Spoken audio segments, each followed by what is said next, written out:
Hey everyone, welcome to Online Help Guide. Today in this video, I'm going to show you how to change the audio on Instagram Reel after posting. So let's get started.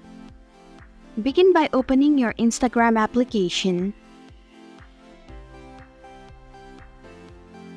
Then tap on your profile icon at the bottom right corner of your screen.